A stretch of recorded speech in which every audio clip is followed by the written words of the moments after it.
It's 8:30 in the morning and we're heading to the meet-up point, which is Haeundae Station, exit 5. Please succeed was work through a Klook for around 3 dozen passes, or $52.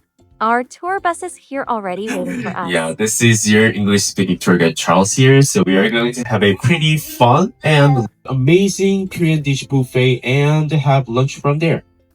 And after we have our We have arrived at our first stop. We headed straight to the bunnies first. Make sure to spend at least 10 minutes feeding and enjoying them before exploring the rest of Kookmin Healing Park. There's so much more to see and you'll want to save more time for the other spots too. It's our kids' first time to play in the snow and they love it. It was finally their turn to try the sled. We were honestly nervous at first, not knowing how they would react. But after that very first ride, all fear disappeared, and suddenly it was again and again non-stop. Best feeling ever, watching their confidence grow. Moments like this remind us why we travel with them, to let them experience, explore, and conquer new things together. Most of our time was spent here, going up and down the hill. Where's Lola?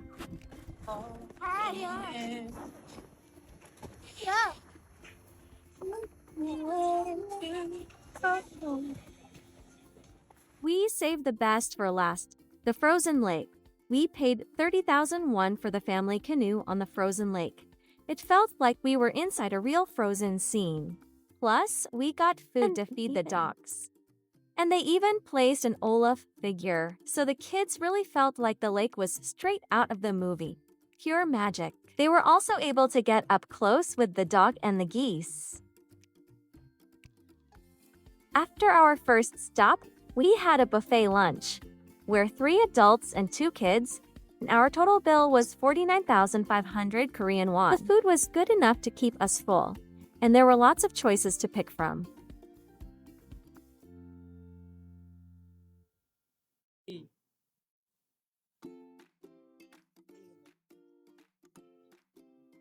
Our next destination is Bulguksa Temple, one of the most beautiful and historic temples in South Korea. Bulguksa is a UNESCO World Heritage Site known for its stunning architecture, peaceful mountain setting, and deep Buddhist roots. Built during the Silla dynasty, the temple features intricate wooden halls, elegant stone pagodas, and grand stairways that symbolize the journey to enlightenment. Walking through its grounds feels calm and sacred, surrounded by nature, traditional details, and centuries of history. It's not just a temple, it's a place where culture, spirituality, and beauty come together in the most serene way. We had enough time to explore the area, while Charles shared so much information about the place. Now, we're wrapping up and heading to our next destination, but not without checking out the beautiful souvenir shops first. Winter hits different here, especially when the water freezes into ice. But I feel like it would be even more beautiful during spring or autumn. We are now at our third destination, Gyeongju Hanak Village. Right at the entrance, you'll be welcomed by the adorable statue of kids playing, a sweet symbol of childhood, tradition, and a simple joy of old Korea. Instantly gives that nostalgic vibe, like stepping back in time. Gyeongju Hanak Village is a traditional Korean village in Gyeongju, known as the birthplace of the Gyeongju Choi clan. Here, you can see a well-preserved hanok, or traditional Korean houses, stone walls, and quiet pathways that make you feel like you're in a historical K-drama scene. This village is also famous for traditional Korean experience programs, beautiful wooden hanok architecture, local delicacies like Gyeongju bread, peaceful spot perfect for family photos. It is calm, cultural, and very family-friendly, a perfect stop to slow down and appreciate Korea's rich heritage. Charles also explained how natural fermentation works.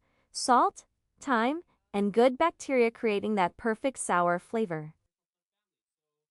Correct. So we already know that most of Korean dishes require fermentation process, right? So these Look at this old Hanok house. So beautiful, so timeless. It feels like stepping into another era, where every walls hold a story and every corner whispers nostalgia. It honestly feels like a scene straight out of the movie Kingdom, where zombies might be hiding under the house. The atmosphere is quiet but tense, and history feels alive around you. Just across the street is Gyeongju Bridge, and it's absolutely magical at night. The lights make it look even more beautiful, so we took the chance to snap photos here first before heading to our next destination. Just a few minutes drive away, we arrive at the royal tombs of Silla. This historic site is home to the burial mounds of the king and the royalty of the ancient Silla kingdom. Instead of traditional stone tomb structures, you'll see large grassy hill-shaped mounds scattered across a peaceful park-like area. Simple from afar but deeply meaningful in history. My favorite part, just across the street, is Hwangnidan Hill Street, a foodie paradise with so many cafes, local restaurants, and street food spots to try. Perfect place to eat, relax, and enjoy the vibes after exploring Gyeongju. And to end our day, we're here watching the sunset at Gyeongju Bridge. My heart feels heavy in the most beautiful way, like I left a small piece of it in Gyeongju. This city is so full of history, beauty, and quiet magic that it truly touched us.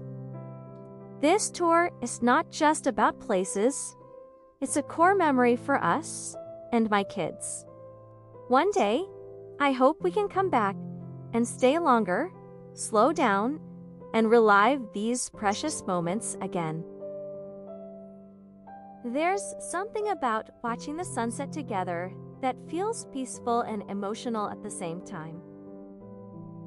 After a long day of exploring history, walking through beautiful streets, and learning so much about this city, ending it here feels perfect. The calm atmosphere, the reflection of the lights on the water, and being surrounded by the people I love most. It's unforgettable. I honestly don't find any reason to skip this city if you're traveling to South Korea. It's not just a place to visit, it's a place to experience. If you're planning a trip to South Korea, this city deserves a spot on your itinerary. Birds rushing to escape as a wildfire reignited in Gyeongju, just hours after it was brought under control. Seeing them fly away feels heartbreaking, a painful reminder of how fragile nature is and how quickly everything can change. just only one thing I'd like to recast. So we get new motivation and power. I also want to commend Charles from Klook. He did an amazing job and made our tour experience smooth and enjoyable. You can really see that he loves what he does, and I hope he continues because he's truly great at it. Is to actually escape from that cycle of life. After our amazing tour, we were also hungry. So, for our last stop, we headed to dinner at a seafood restaurant near our Airbnb. The perfect way to end the day with good food, full stomach, and a happy heart. We actually found this restaurant through a recommendation from YouTuber Marvin Sinmakol, so we decided to give it a try.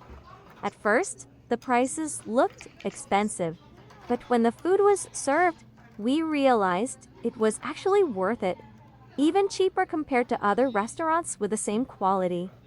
And the taste? So good. Fresh seafood, generous servings, and a perfect way to end our day. Definitely a perfect seafood dinner for us. When we left the restaurant, we saw a strawberry stall outside, and since it's my kid's favorite, we grabbed one right away. It was almost half the price compared to our country, so we couldn't resist. Such a sweet and perfect treat to end the night. That's a wrap for our amazing day in Gyeongju, full of beautiful spots, great food, and core memories with family. Please leave a comment, like, and subscribe to our channel for more adventures. See you on the next one.